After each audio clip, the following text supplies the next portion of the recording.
Elkan Bagot sempat menjadi andalan Shin Tae-yong pada awal bergabung bersama timnas Indonesia.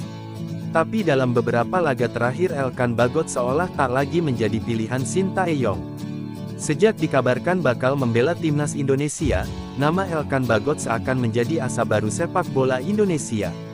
Dengan usia yang masih muda, Elkan Bagot digadang-gadang bakal menjadi andalan skuad timnas Indonesia ke depannya. Elkan Bagot memiliki modal untuk bisa jadi andalan timnas Indonesia. Ia memiliki postur menjulang, nyaris 2 meter. Selain itu, ia juga kokoh dan lugas mengawal benteng pertahanan timnya. Bekal Elkan Bagot memperkuat skuad Garuda kian lengkap dengan reputasinya yang mencorong sebagai salah satu pemain yang merumput di kompetisi Inggris. Sejak 2019 lalu, ia memang bergabung dengan Ipswich Town. Elkan Bagot sendiri kemudian melakoni debutnya bersama timnas Indonesia pada tanggal 11 Oktober tahun 2020 lalu. Elkan Bagot dipanggil memperkuat timnas Indonesia U19 yang menghadapi Makedonia U19 pada laga persahabatan. Elkan Bagot yang berduet bersama Rizky Ridho di jantung lini pertahanan dan membawa timnas Indonesia U19 menang 4-1 pada laga tersebut. November tahun 2021, ia menjalani debut bersama skuad timnas Indonesia pada laga uji coba kontra Afghanistan. Pada laga tersebut, timnas Indonesia kalah dengan skor 0-1. Setelah itu, Elkan Bagot menjadi salah satu langganan skuad timnas Indonesia. Bersama timnas Indonesia, Elkan Bagot sempat bermain dalam 22 laga. Dalam 22 penampilannya tersebut, ia bahkan sempat mencetak 2 gol. Tak hanya bersama timnas senior, Elkan Bagot juga sempat bermain bersama timnas kelompok umur. Selain bermain bersama timnas Indonesia U19, Elkan Bagot juga sempat 2 kali bermain bersama timnas Indonesia U23. Tapi sayang hubungan manis Elkan Bagot dengan timnas Indonesia seolah hilang tak berbekas.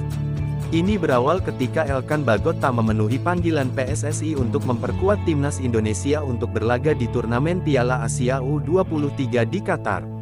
Memang turnamen tersebut bukanlah agenda resmi FIFA, sehingga mangkirnya Elkan Bagot masih bisa dimaklumi. Akan tetapi, Elkan Bagot memperburuk suasana ketika dia kembali tak memenuhi panggilan untuk memperkuat timnas Indonesia di playoff Olimpiade 2024. Padahal, waktu itu kompetisi Divisi 3 Liga Inggris sudah berakhir. Bukannya memilih bergabung bersama rekannya di timnas Indonesia, Elkan Bagot malah lebih memilih untuk pergi berlibur bersama kekasihnya. Shin Tae-yong yang awalnya tak banyak berkomentar dengan situasi Elkan Bagot pun buka suara. Dalam sebuah sesi wawancara, saat ditanya rekan media tentang Elkan Bagot, Shin Tae-yong menjawab, masalah Elkan Bagot mungkin langsung tanya saja ke dia. Dia yang lebih tahu. Hal itu seolah mengisyaratkan hubungan Elkan Bagot dengan Shin Tae-yong mulai retak. Erick Thohir selaku Ketua Umum PSSI pun ikut buka suara terkait kasus Elkan Bagot. Erick Thohir mengatakan, bahwa semua pemain yang dipanggil memperkuat timnas Indonesia mereka harus serius dan tidak boleh setengah hati.